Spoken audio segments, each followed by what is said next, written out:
नमस्कार। प्रस्तुत है आज का चिंतन। गायत्री मंत्र का प्रत्येक अक्षर अपरिमित शक्ति का भांडागार है। अपने में दिव्य प्रेरणाएं एवं शिक्षाएं निहित किए हुए है। इस मंत्र की उपासना व इन प्रेरणाओं को जीवन में उतारकर भौतिक व आध्यात्मिक दोनों ही क्षेत्र में प्रगति पथ पर बढ़ा जा सकता है। 24 अक्षरों में से 24 शक्ति धाराएं फूटती हैं जो आत्मिक प्रगति की दिशा में अग्रसर साधक का मार्गदर्शन करती हैं। गायत्री मंत्र का भावार्थ है, उस प्राण स्वरूप दुखनाशक सुख स्वरूप श्रेष्ठ तेजस्वी पापनाशक देव स्वरूप परमात्मा को हम अंतरात्मा में धारण करें। वह परमात्मा हमारी बुद्धि को सन्मार्ग में प्रेरित करें। इस मंत्र के अंतिम चरण में धी में ही आता है, जिससे हम यह अर्थ समझते हैं कि इन दिव्य गुणों को हम अपने अंदर धारण करते हैं, जिनका समुच्चय यह परमात्मा है। इसमें भी धी अक्षर मानव को सर्वांगपूर्ण प्रगति की प्रेरणा व व्यक्तित्व के विकास हेतु महत्वपूर्ण दिशा देता है। गायत्री स्मृति में कहा गया है, धीर पुरुष को एक ही प्रकार की उन्नति से संतुष्ट न होकर जीवन की सभी दिशाओं में प्रगति का प्रयास करना चाहिए। किसी अंग्रेज कवि ने कहा है, never be contented with your efforts, अर्थात अपने प्रयासों में सदैव पूर्णता लाने का प्रयास करो, संतुष्ट होकर रुको मत। जिस दिन तुम यह भाव मन में लाने लगोगे कि तुम अपनी उपलब्धियों से संतुष्ट हो, तुम्हारी प्रगति यात्रा रुक जाएगी। वस्तुतः मनुष्य को बहुमुखी विकास का प्रयास सतत करते ही रहना चाहिए। जीवन की विभिन्न दिशाएं हैं, उन सब में प्रगति करना मानव के लिए अभीष्ट है। शरीर के विभिन्न अंग हैं, उन सभी का पुष्ट होना आवश्यक है। पेट बहुत बढ़ जाए व हाथ पांव पतले रह जाएं तो इस विषमता से शरीर कुरूप ही होगा। इसी प्रकार उस विद्वता का क्या महत्व जिसमें मनुष्य को सदा रोगग्रस्त चिंतित बना रहे। उस वैभववान का धन अर्थहीन है जिसके पास न विद्या है न स्वास्थ्य। गायत्री महामंत्र का धी अक्षर 8 प्रकार की शक्तियां अर्जित करने की समग्र प्रगति की प्रेरणा देता है। ये हैं स्वास्थ्य बल, विद्या बल, धन बल, मित्र बल, प्रतिष्ठा बल, बुद्धि बल, मनोबल, आत्मबल। इनका समुचित मात्रा में संचय कर आदमी व्यक्तित्व संपन्न पूर्ण पुरुष बनता है। गायत्री की 24 शक्ति धाराओं में एक शक्ति धारा है दुर्गा की, भवानी की। भवानी को अष्टभुजा वाली भी कहते हैं। अष्टभुजा 8 पुरुषार्थों का ही प्रतीक है। दुर्गा अष्टभुजा की उपासना का अर्थ है 8 प्रकार के बलों के उपार्जन के लिए तत्पर रहना। गायत्री उपासना के अवलंबन से 8 प्रकार की शक्तियां साधक को मिलती हैं। उसका जीवन एकांगी नहीं होता, बहुमुखी होता है। इन 8 शक्तियों की अपनी उपयोगिता एवं महत्ता है। स्वास्थ्य की महत्ता से सभी परिचित हैं। जीवन की समस्त स्थूल गतिविधियां सुस्वास्थ्य होने पर ही ठीक प्रकार से संचालित होती हैं। निरोग एवं स्वस्थ काया एक महत्वपूर्ण उपलब्धि है। स्वस्थ शरीर द्वारा ही वस्तुओं एवं विषयों का रसास्वादन किया जा सकता है। रोगग्रस्त रहने पर तो अच्छे से अच्छा भोजन भी नहीं अच्छा लगता। वस्तुओं की पौष्टिकता का लाभ भी तभी मिल पाता है जब उन्हें पचाने के लिए पाचन संस्थान सही हो। रोगी होने पर तो पौष्टिक तत्व तक उल्टे हानि पहुंचाते हैं।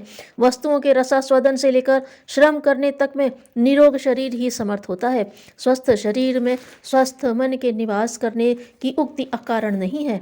सांसारिक सफलताओं से लेकर आत्मिक उपलब्धियों में शरीर सामर्थ्य की आवश्यकता पड़ती है। विद्या बल की भी उतनी ही आवश्यकता है। विद्या अर्थात सत असत, औचित्य अनौचित्य के बीच अंतर कर सकने योग्य सद्बुद्धि। शास्त्रों में इसे ही दूरदर्शी विवेकशीलता कहा गया है। विद्या पुस्तकीय ज्ञान से अलग विधा है। यह स्कूल कॉलेज में दी जाने वाली शिक्षा नहीं है। यह तो चिंतन एवं मनन द्वारा प्राप्त होती है, जिसके लिए आत्मनिरीक्षण करना होता है। ब्रह्म विद्या का अवलंबन लेना पड़ता है। सत्य असत्य के बीच अंतर करने एवं सत्यावलंबन के लिए प्रेरित करने वाली बुद्धि का नाम ही विद्या है। अविद्या के कारण ही जीव सत्ता, काम, क्रोध, लोभ, मोह के बंधन में जकड़ी भटकती रहती है। विद्या सद्बुद्धि का अवलंबन इस तमिश्रा को मिटाता है, सही राह दिखाता है। मनुष्य संसार में सांसारिक आकर्षणों के मध्य रहता, वस्तुओं का उपयोग करता हुआ भी उनसे निर्लिप्त बना रहता है। फलस्वरूप बंधनों में आबद्ध नहीं होता, मुक्त बना रहता है। धी अक्षर मानव मात्र को विद्या बल संचित करने के लिए प्रेरणा देता है।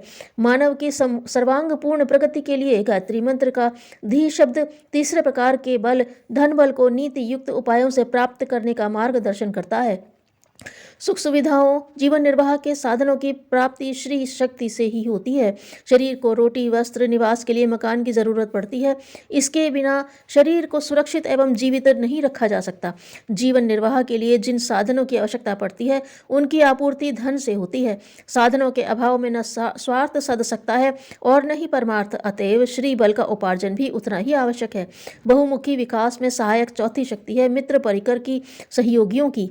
मनुष्य एक सामाजिक प्राणी है। प्रगति और अवगति सामाजिक सहयोग असहयोग के ऊपर निर्भर करती है। सहयोगियों की संख्या बढ़े, उसके लिए मनुष्य को शालीन, उदार एवं व्यावहारिक होना चाहिए। अपने व्यक्तित्व को ऐसा आकर्षक बनाना चाहिए कि उससे प्रभावित हो सभी उसका साथ चाहें, सहयोग दें व मांगें। स्वार्थों पर आघात होते ही मित्रगण संकीर्ण व्यक्ति का स्वार्थ छोड़कर चले जाते हैं। स्थायी और सच्चे सहयोगी तो वे ही बना पाते हैं जिन्होंने अपने अंतःकरण को महान बना लिया हो, संकीर्ण स्वार्थों से ऊपर उठ चुके हों। विपुल परिमाण में जन सहयोग ऐसे ही व्यक्तियों को मिलता है। पांचवा बल है श्रेय और सम्मान का। जिन कार्यों को करने की से अंतरात्मा प्रफुल्लित एवं गौरवान्वित होती हो, सही अर्थों में वही सम्मान है। गायत्री का धी अक्षर आत्मगौरव रूपी देवी विभूति अर्जित करने की शिक्षा देता है। सुनिश्चित है कि यह सन्मार्ग पर चलने से, परमार्थ अपनाने से ही मिल सकना संभव है। स्वार्थों की परिधि से निकला लोक कल्याण में निरत व्यक्ति ही सच्चे श्रेय एवं सम्मान का अधिकारी बनता है। उसकी कीर्ति सर्वत्र फैलती है। आत्मगौरव को बढ़ाने वाली, स्वतः मिलने वाला श्रेय एवं सम्मान मनुष्य जीवन की एक बड़ी उपलब्धि है। छठी शक्ति है बुद्धि बल। सांसारिक उपलब्धियां इसी आधार पर अर्जित की जाती हैं।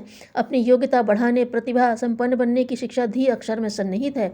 मूर्ख, अज्ञानी, अशिक्षित व्यक्ति न तो सांसारिक सफलता प्राप्त कर सकता है और न ही आध्यात्मिक प्रगति की ओर बढ़ सकता है। धनवान मूर्ख अपनी संपत्ति की सुरक्षा नहीं कर पाते। अज्ञानी अभावग्रस्त रहते हेय स्थिति में पड़े कष्ट झेलते हैं।